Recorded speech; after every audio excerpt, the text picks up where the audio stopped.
January 17, 1944. The sun barely pierced the gray sky over Camp Concordia, Kansas. A brittle wind clawed through the bare trees, carrying snow in jagged sheets that whipped against the faces of the prisoners. Wilhelm Becker, a young German soldier captured in North Africa, stepped out of the wooden barracks, his boots crunching through the icy crust on the ground. He tightened his threadbare coat, teeth chattering, and blinked against the stinging flurries. In the distance, rows of barracks disappeared into a frozen haze. Smoke spiraled from chimneys, but the warmth inside seemed shallow compared to the merciless cold outside. He had endured artillery, gunfire, and months in the desert, but nothing prepared him for this. The wind cut through him like a knife, frost forming on his eyelashes, coating his beard with tiny crystals. Around him, fellow prisoners huddled together, murmuring in broken voices, each trying to preserve a fraction of heat. In that moment, Wilhelm realized a brutal truth. The enemy he had feared most on European battlefields had a new face here, Kansas winter itself. By 1943, the United States had become one of the largest custodians of German prisoners of war in the world. Tens of thousands of captured soldiers, sailors, and airmen were shipped across the Atlantic from North Africa, Italy, and Europe, destined for camps scattered across the American heartland. Kansas, with its flat expanses and remote farmland, offered the Army both isolation and space, making it an ideal location for housing these captives. Camp Concordia, one of the largest POW facilities in the Midwest, could accommodate nearly 4,000 men at a time. Its barracks, long wooden buildings arranged in neat rows, were built for efficiency, not comfort. For the German prisoners, the journey had already been jarring. They had left behind European winters, battlescapes, and home villages, only to face long train rides across the United States, past plains and rivers that seemed endless. When they arrived, the climate struck them with a surprising severity. Kansas winters were harsh, but the POWs had expected some measure of moderation. What they encountered instead were bitter winds, sudden snowstorms, and temperatures that plunged well below freezing. Even European winters, harsh as they could be, had not prepared them for the relentless cold of the plains, where the wind seemed to cut deeper than any bayonet. Daily life in the camps followed a rigid routine: reveille at dawn, roll calls, meals of standard rations, and assigned labor during daylight hours. Many POWs worked on local farms, tending fields, harvesting crops, or assisting with maintenance of the camps themselves. Others were assigned to workshops, repairing machinery or constructing infrastructure to support the war effort. While the Geneva Conventions ensured basic rights, adequate food, medical care, and humane treatment, the environment was a persistent and unyielding adversary. The barracks offered only minimal insulation, and coal stoves were often insufficient for the bitter cold. Each night, men huddled under blankets, their breaths visible in the frigid air, listening to the howling wind outside. For many German soldiers, the shock was as much psychological as physical. The war they had fought was defined by movement: trenches, deserts, battlefields, and cities. Here, in the vast and empty Kansas plains, there was a stillness that magnified the cold and the isolation. Letters from home became lifelines, but mail was slow, and news of the war's progression often arrived weeks late.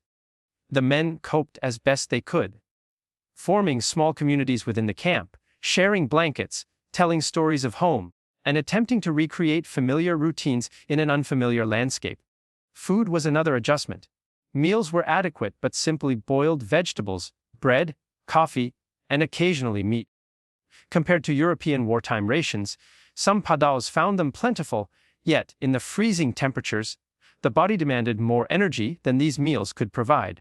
German soldiers were accustomed to heavier diets during harsh campaigns, and here, combined with back-breaking labor in the snow and wind, many suffered fatigue and frostbite. Snowstorms could last for days, preventing work assignments and forcing prisoners to spend hours indoors, pacing the barracks or playing improvised games to stave off despair. Camp administration relied heavily on the Geneva Conventions, but enforcement was inconsistent. Officers encouraged strict adherence to rules, both to maintain order and to present the United States as morally upright in the global context. Guards patrolled the perimeters, But the POWs were largely left to manage their daily lives within the barracks and work areas. Despite the relative safety from combat, the cold became the enemy they could not negotiate with. Even a day without proper layers or fuel could result in frostbitten fingers, noses, and ears. Letters home often began with references to the strange, harsh winter, revealing a sentiment that would be repeated in memoirs for decades. The weather here was crueler than anything they had faced on European battlefields. In the silence of the snow-covered plains, every sound, footsteps on ice, a distant train whistle, or the murmur of prisoners, echoed with stark clarity. It was here, in these quiet yet unyielding conditions, that men began to confront a different kind of war, the war against nature itself, a battle where discipline and endurance mattered more than rifles or artillery. And as Wilhelm Becker would soon discover, survival demanded not just physical strength, but adaptation, ingenuity, and the slow forging of resilience in a frozen land. By mid-1944, Camp Concordia and its sister camps across Kansas were operating at near capacity. The United States had become a vast holding ground for Axis prisoners, with more than 425 Zausertal German POWs eventually sent to American soil. Unlike European prison camps, which were often situated near active front lines or temporary facilities, American camps were permanent, structured, and designed for long-term occupancy. The sprawling open plains of Kansas, with their flat horizons and unbroken winds, amplified the isolation. For men like Wilhelm Becker, accustomed to Europe's varied landscapes and fortified positions, the monotony of endless snowfields and the roar of winter winds was disorienting. The war outside the camp continued, but inside, time seemed to move differently. Prisoners kept track of days by routine and ritual, roll calls, meals, and labor assignments. But the passage of weeks was hard to discern under snow-laden skies. Weather became the clock, and its cruelty became a shared adversary. Temperatures routinely dropped to -20 degrees Fahrenheit during the dead of winter, and blizzards could strike with little warning. Coal-fired stoves in the barracks provided only localized warmth. One had to huddle close to survive. Even well-layered clothing, often rationed and second-hand, offered limited protection. For many POWs, frostbite was a constant risk, fingers and toes slowly succumbing to the cold, while performing simple tasks like chopping firewood or shoveling snow from pathways. The American military faced its own challenges in these conditions. Supply lines to remote camps were tested by snowstorms and ice, forcing delayed deliveries of food, fuel, and clothing. Camp officers, tasked with both security and welfare, had to balance discipline with compassion. Reports from commanding officers frequently noted that morale, while generally stable, was vulnerable during the harshest winter months. Letters from POWs echoed similar sentiments. They often described the weather as a more formidable foe than the artillery and machine guns they had faced in Europe or North Africa. Work assignments mandated under the Geneva Conventions were not immune to environmental hazards. Prisoners shoveled snow to maintain clear paths, chopped wood to fuel stoves, and labored on nearby farms to aid local food production. While these tasks were intended to be humane and purposeful, exposure to the elements made every hour arduous. Snowstorms blurred the boundaries of day and night, and wind chill factors magnified the cold, transforming ordinary labor into a test of endurance. Prisoners often described the snow as betting or alive, a constant, invisible pressure that penetrated clothing and numbed limbs. Even minimal miscalculations in attire or timing could result in injury or frostbite, underscoring the environment's dominance over human control. Cultural differences also intensified the challenge. Many German POWs were unprepared for the vastness of American farms, the straightforward practicality of camp life, and the lack of familiar European structures. The language barrier limited social interaction with guards and local communities, leaving prisoners isolated not only by geography but also by communication. Yet, adaptation began to take root. Barracks were modified with makeshift insulation, coal distribution was carefully rationed, and prisoners developed communal strategies to retain warmth, such as sleeping in close groups and trading clothing items. Snow-clearing routines became synchronized, almost ritualized, as prisoners discovered the value of coordinated effort in extreme conditions. Despite the hardships, Life in the camp was not without its moments of unexpected humanity. Guards occasionally offered extra blankets or firewood, farmers sometimes shared hot meals during work details. These gestures, small yet significant, reminded prisoners that survival depended not solely on enduring the snow, but also on navigating relationships within this foreign environment. Over time, prisoners learned to respect the winter as both adversary and teacher, its severity shaping daily behavior, instilling resilience, and reframing their understanding of what it meant to endure. By the end of their first winter, many German POWs understood that Kansas was a battlefield unlike any they had encountered. There were no shells, no strategic positions, no orders to advance or retreat. Instead, survival was dictated by preparation, awareness, and the relentless perseverance demanded by snow, ice, and wind. For Wilhelm Becker and thousands of others, the cruel Midwestern winter would leave an indelible mark, one that became central to their wartime narrative. Here, in the heart of America, the cold itself had emerged as the enemy they feared most. For the men of Camp Concordia, survival in the Kansas winter was a test of both body and spirit. Wilhelm Becker's earliest days in the snow were punctuated by the sharp sting of icy wind and the numbing ache in his fingers and toes. Letters he later sent home described a world that seemed to mock every expectation. WWII fought under the African sun. And still the cold here brings us to our knees. Personal accounts reveal a common theme: shock, vulnerability, and the struggle to retain dignity in conditions utterly alien to European experience. Men huddled together in barracks, sharing warmth and silence, whispering stories of home and old battlefields to maintain a fragile sense of normalcy. Frostbite was common, as was a quiet, simmering frustration at the relentless monotony of snow-covered landscapes.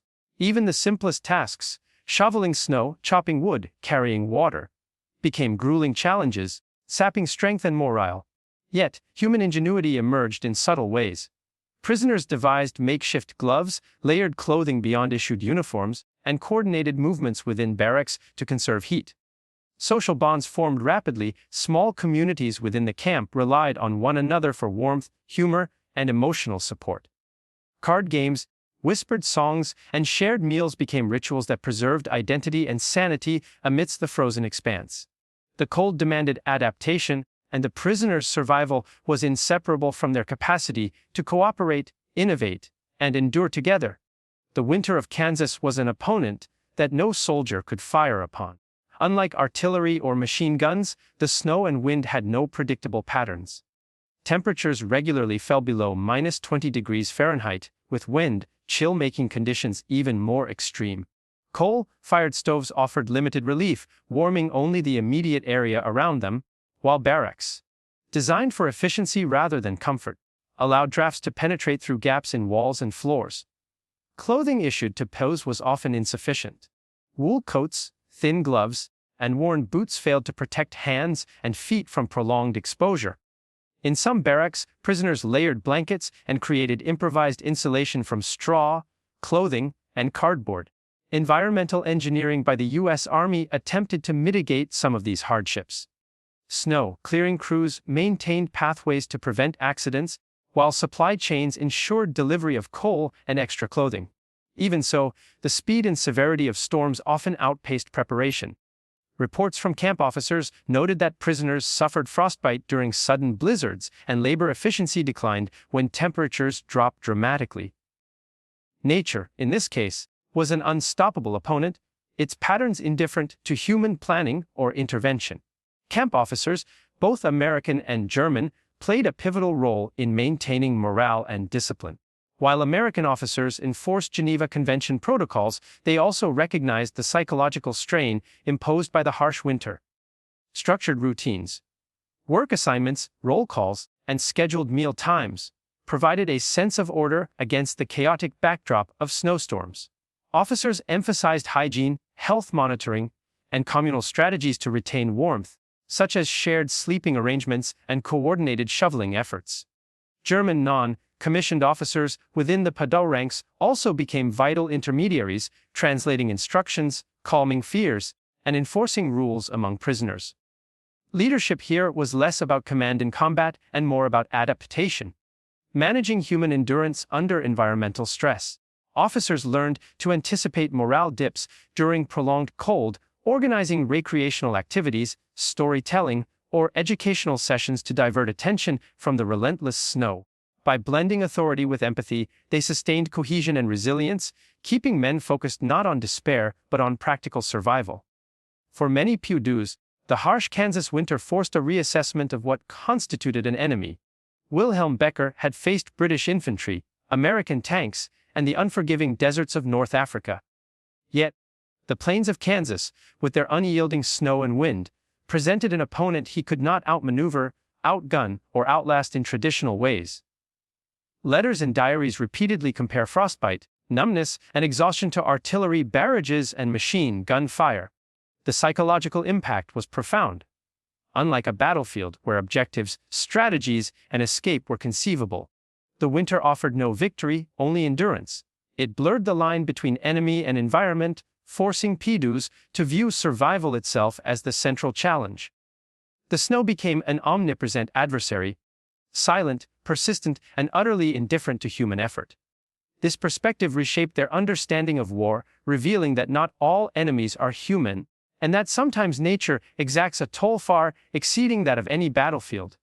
Enduring the Kansas winter challenged not just the body, but the prisoner's understanding of humanity and morality. POWs were often forced to confront the arbitrary cruelty of nature while remaining under the supervision of guards who were at once authoritative and, at times, unexpectedly humane. The moral landscape was subtle, but stark. Survival depended on cooperation, empathy, and adherence to shared rules within the camp. For men like Wilhelm Becker, this environment illuminated a different kind of warfare, one in which self-interest could no longer dominate, and collective responsibility determined whether one lived or suffered. Letters and diaries reveal prisoners wrestling with these lessons. They recorded moments when a fellow soldier shared an extra blanket or assisted a frostbitten comrade, and contrasted them with episodes of despair when the cold isolated men physically and emotionally.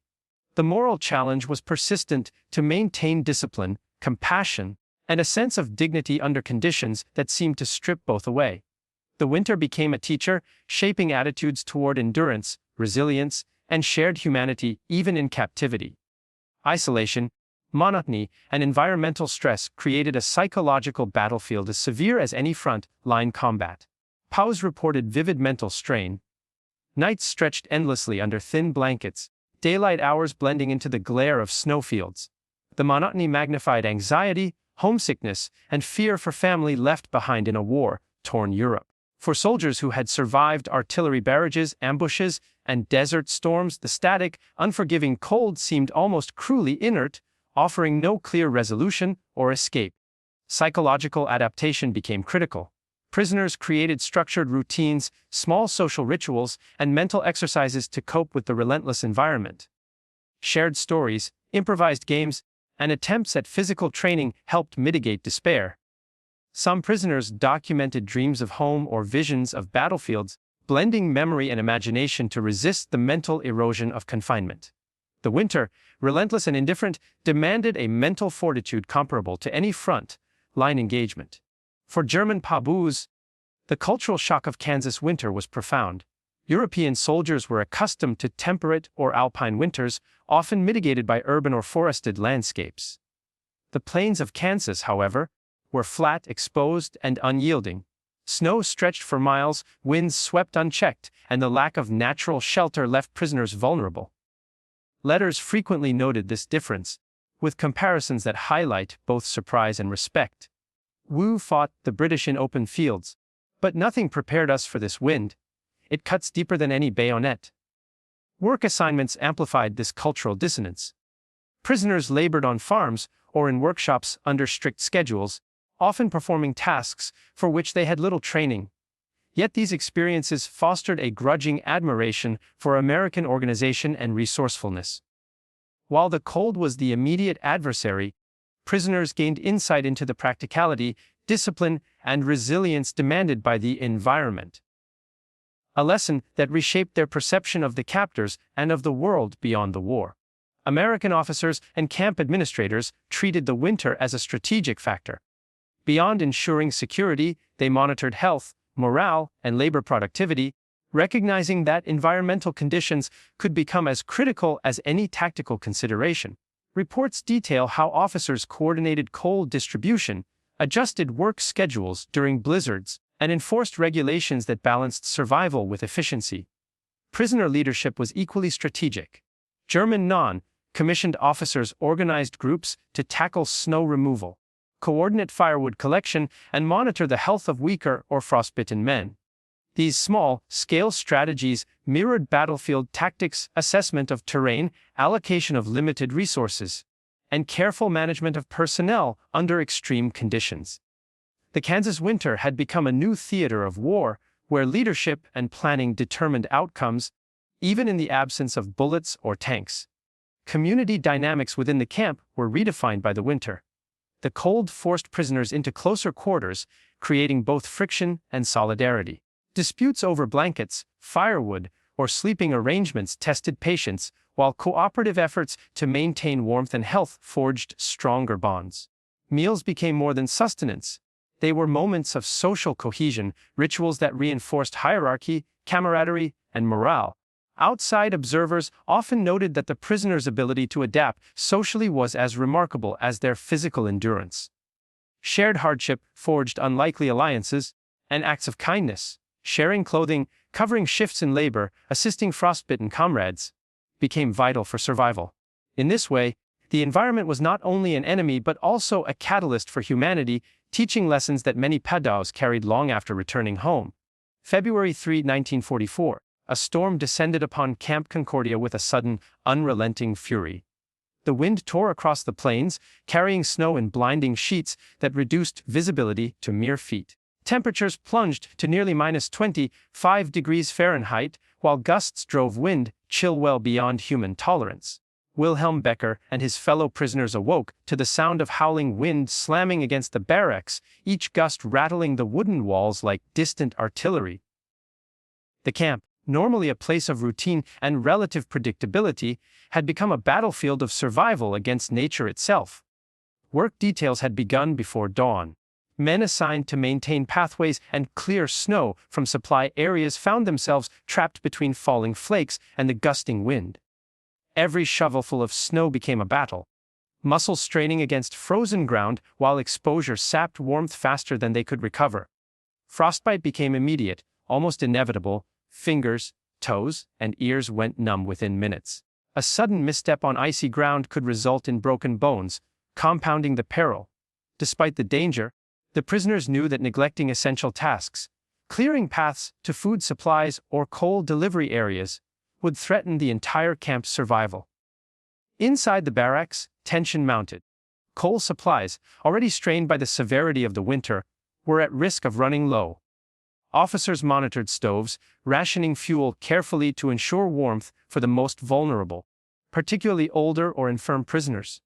Wilhelm's own barracks saw men sharing blankets in tight clusters, whispering words of encouragement while suppressing shivers. Even the strong were humbled. The snowstorm did not discriminate. It forced the realization that skill, training, and battlefield experience were irrelevant against this relentless, indifferent force. The storm's impact extended beyond physical hardship. Morale faltered as men confronted the stark immensity of the plains. Windows frosted over, barracks groaned under the weight of accumulated snow, and outside, the wind's howl drowned out any semblance of conversation. The prisoners' perception of time distorted. Hours felt like days, and daylight offered no warmth, only a pale gray light reflecting off the snowfields. The storm became both a psychological and physical test, its severity forcing introspection, cooperation, and endurance to levels previously unimagined. Leadership played a critical role in survival. American officers maintained contact with every barracks, sending patrols to ensure no prisoner was isolated or incapacitated by cold. They coordinated coal deliveries despite treacherous roads and shifting drifts, demonstrating both logistical skill and tactical foresight. German non-commissioned officers within the camp organized internal monitoring men were paired to check one another for frostbite, encourage proper layering of clothing, and rotate duties to minimize exposure. Strategy here was measured not in offensive gains, but in human preservation, a war fought with planning, observation, and adaptability. Within this chaos, individual acts of courage and ingenuity stood out. Wilhelm Becker and his small group fashioned windbreaks using spare boards and tarpaulins, erecting crude shelters near the barracks to shield those on duty from the full force of the storm. Others shared heat through small stoves, or by huddling in pairs, generating body warmth in a landscape otherwise dominated by the cold. It was a collaboration that mirrored battlefield tactics, assessment of environment, allocation of resources, and prioritization of human life over individual comfort. The climax of the storm arrived late in the afternoon. Visibility dropped to near zero, footsteps vanished into the whiteout, leaving only the sound of wind and shovels slicing through hardened snow. A delivery of coal, delayed by drifting snow, was threatened entirely, forcing officers and prisoners to improvise. Men trudged through knee-deep snow, passing sacks hand to hand in organized chains, ensuring warmth and survival would continue. The cold became a crucible, testing the prisoners' endurance, unity, and ingenuity simultaneously. By nightfall, the storm subsided, leaving behind a transformed landscape. Snowdrifts rose higher than the barracks, pathways were obscured, and the frozen air carried a brittle quiet that was almost deafening.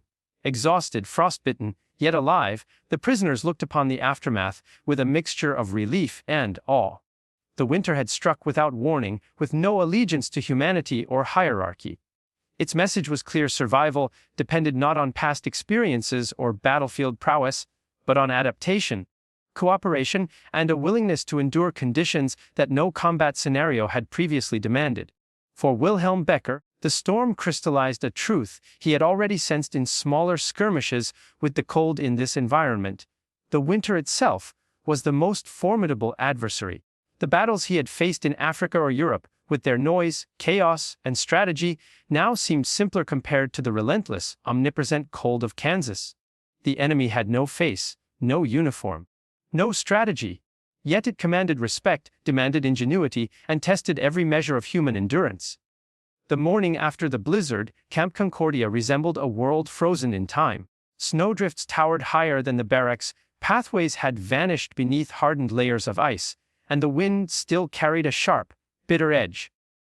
Wilhelm Becker emerged from his shelter, legs stiff from hours of cramped huddling and frost-nipped muscles.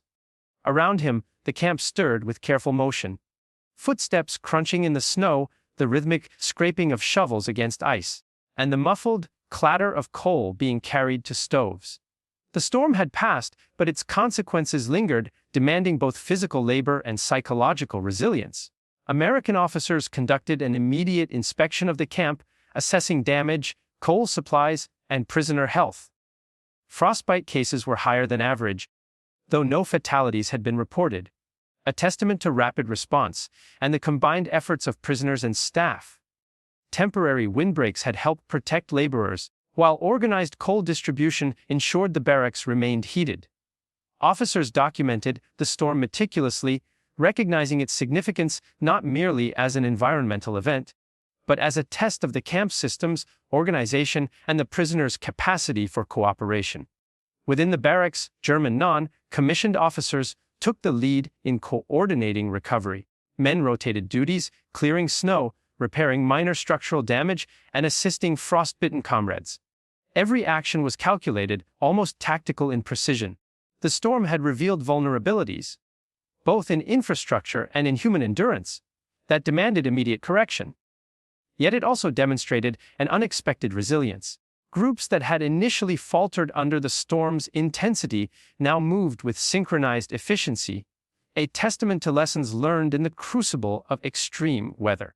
Wilhelm observed a remarkable transformation among his fellow prisoners.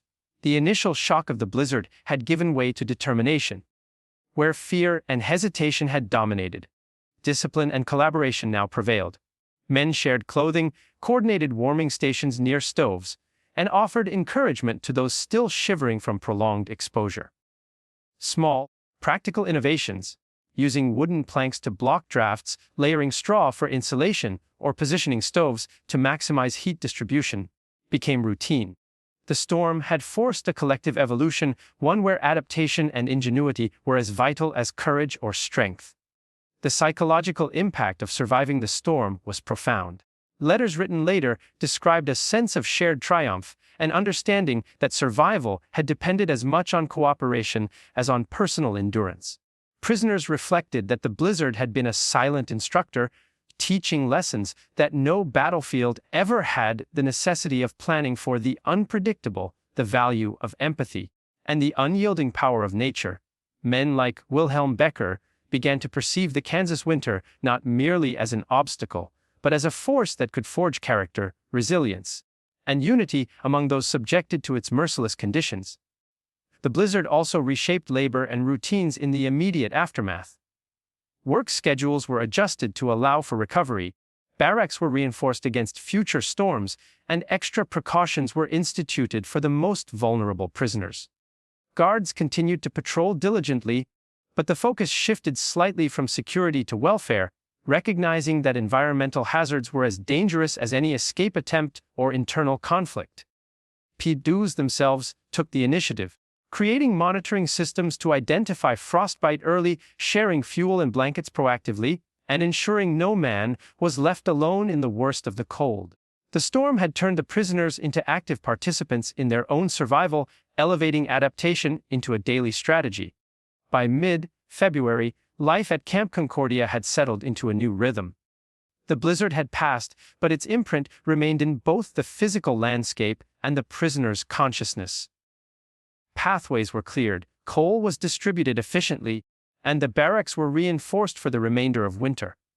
More importantly, the men had internalized critical lessons. The cold was not merely an obstacle, it was a formidable adversary requiring strategy, cooperation, and respect. Those who had initially struggled now displayed a quiet confidence, forged in adversity, that would sustain them through subsequent storms. For Wilhelm Becker, the turning point was clear. The storm had stripped away complacency, forcing recognition that survival demanded both ingenuity and collective effort. He understood now that the Kansas winter, harsh, indifferent, and unrelenting, was a crucible unlike any battlefield he had faced in Europe or Africa. Every gust of wind, every frostbitten finger, every laborious shovelful of snow was part of a silent, ongoing campaign. Victory was measured not in territory gained or enemy defeated, but in continued life, sustained warmth, and the human capacity to endure when nature became the supreme adversary. As night fell on the frozen camp, Wilhelm looked out across the transformed plains. Snow glittered under a pale moonlight, silent and unyielding, yet somehow familiar now. The storm had passed, but its lessons remained indelible. Survival in Kansas was no longer about fear or shock. It was about understanding, respect, and the quiet mastery of endurance. The prisoners had faced an enemy greater than any army, the relentless, merciless winter itself. In the days following the blizzard, the full impact of the storm became evident. Camp Concordia's barracks were battered, pathways buried beneath drifts, and outdoor work areas partially collapsed under the weight of snow and ice. Yet, remarkably, no lives had been lost. A testament to the coordinated efforts of prisoners and camp staff. Reports from American officers detailed the recovery process, noting that nearly every prisoner had been accounted for, with minor frostbite cases treated promptly. Coal supplies, though temporarily strained, had been effectively rationed, and the barracks stoves were operating efficiently once more. For the administration, the blizzard became a case study in crisis management, a real-world stress test of logistics, leadership, and human endurance. Prisoners themselves reflected on the experience in diaries and letters. Wilhelm Becker described a profound sense of awe and exhaustion. "We faced the wind as we faced an army, but it obeyed no commands. It could not be flanked or attacked. Only endurance and unity kept us alive." For many, the storm had shifted perspectives. European winters, artillery fire, and desert campaigns now seemed secondary to the unforgiving cold of the Kansas plains. The POWs' reflections reveal a mixture of fear, respect, and grudging admiration for an environment that demanded ingenuity, cooperation, and vigilance. Beyond the immediate human toll, the blizzard exposed logistical and structural weaknesses in camp operations. Officers conducted inspections, noting areas where barracks insulation was insufficient, pathways required reinforcement, and fuel distribution could be optimized. Lessons learned were integrated into standard operating procedures, improving preparedness for subsequent storms. Snow clearing routines were formalized, additional fuel reserves were stockpiled, and emergency shelters were designated for laborers caught outside during severe weather. In essence, the storm prompted systemic improvements that would safeguard both prisoners and staff for the remainder of the winter season. The experience also influenced POW labor and morale strategies. Prisoners who had endured the blizzard developed new routines, rotating duties to minimize exposure, sharing clothing and blankets more systematically, and creating small, communal warming stations within barracks. Officers observed that these adaptations not only increased efficiency but also strengthened group cohesion. Men who had struggled initially now operated with a sense of quiet confidence, demonstrating that adversity had cultivated both resilience and practical intelligence. Interestingly, the storm became a point of comparison in post-war accounts. Veterans repeatedly contrasted the Kansas winter with European battlefields, noting that survival here required endurance against an enemy that could not be negotiated, intimidated, or outmaneuvered. Letters home, memoirs, and interviews describe a shared recognition. Artillery, tanks, and machine guns were predictable adversaries, bound by rules of engagement. The plains in the winter had no such constraints.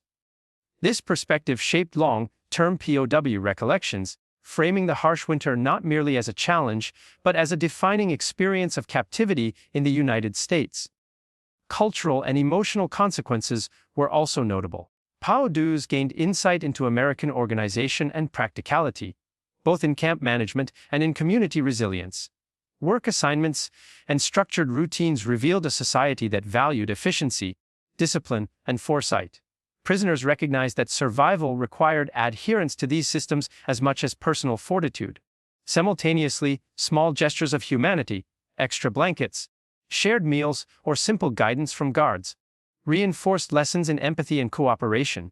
The winter, harsh as it was, had forged unexpected bonds between captors and captives, mediated through shared necessity and mutual respect.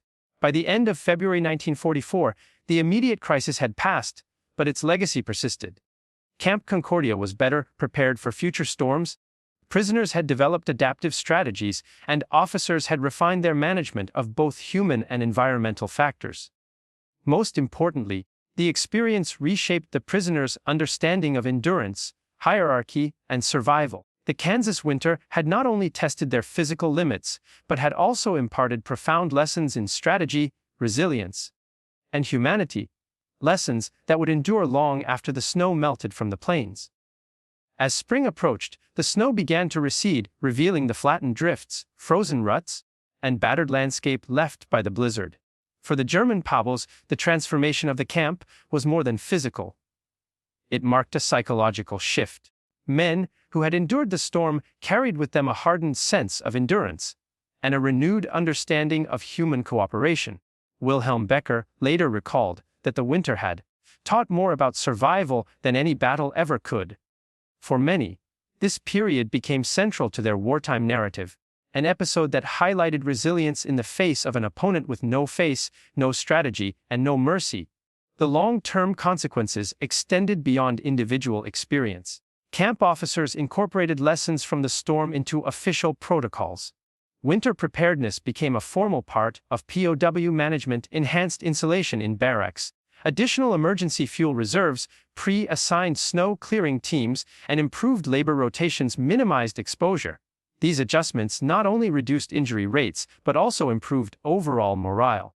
Prisoners responded positively to structured systems, recognizing that survival required careful coordination, discipline, and adaptation to an environment that could not be controlled.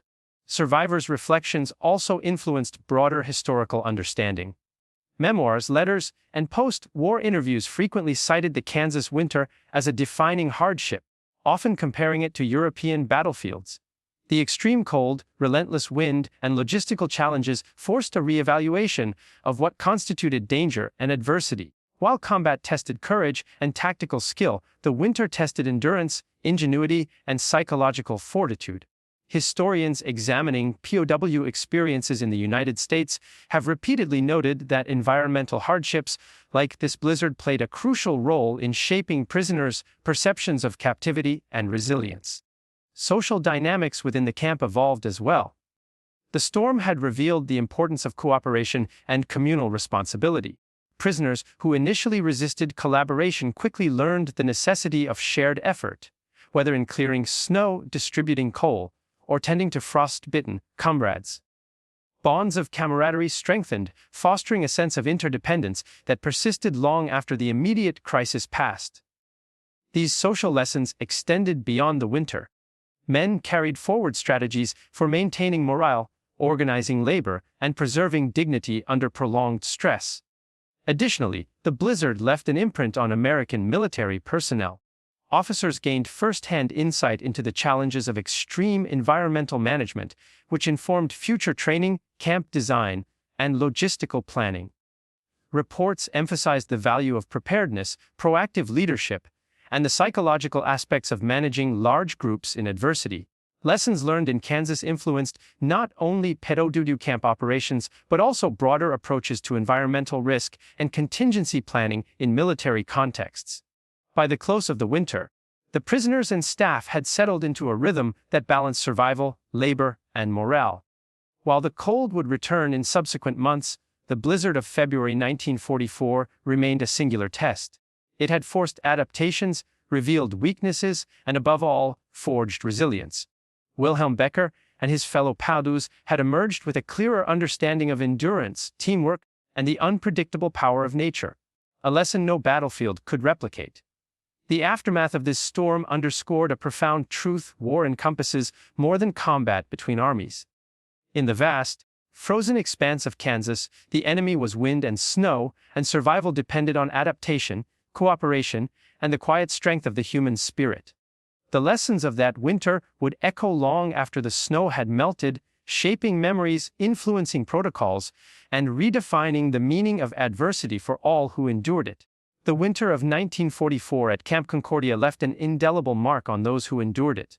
For Wilhelm Becker and thousands of fellow German POWs, the experience transcended the ordinary hardships of captivity. Artillery, machine guns, and desert campaigns had tested courage and skill, but the Kansas snow tested patience, endurance, and ingenuity in a manner that no battlefield had. It was a silent, omnipresent adversary, indifferent to rank, nationality, or past experience. In this crucible, survival demanded cooperation, foresight, and the quiet discipline to confront an enemy that could neither be flanked nor fought directly. The storm revealed the subtle power of environment in shaping human experience. It forced prisoners to adapt, innovate, and organize in ways that mirrored military strategy yet required no weapons or tactics beyond practicality and mutual support. Bonds were forged not through shared combat, but through shared endurance. The careful rotation of duties, the improvisation of warmth, the vigilance over the most vulnerable. Humanity manifested in these small acts, proving that even under duress, empathy and solidarity could thrive. For the American officers and camp administrators, the storm offered lessons in leadership and preparedness. Efficient coordination, attention to morale, and proactive adaptation to environmental challenges became as essential as any security measure. The blizzard highlighted that, in war, survival is rarely dictated solely by combat. It is also determined by the ability to navigate the unpredictable, to respect forces beyond human control, and to marshal both human and logistical resources effectively. Ultimately, the Kansas winter became a defining chapter in the POW experience.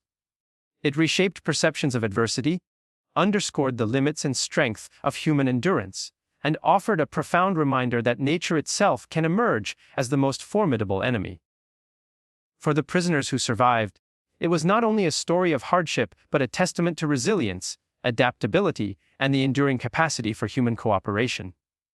As Wilhelm Becker later reflected, the snow had taught him more about life, survival, and solidarity than any battlefield ever could. In the heart of America, far from Europe's front lines, the cold became a teacher, a crucible, and a silent witness to the unyielding strength of the human spirit.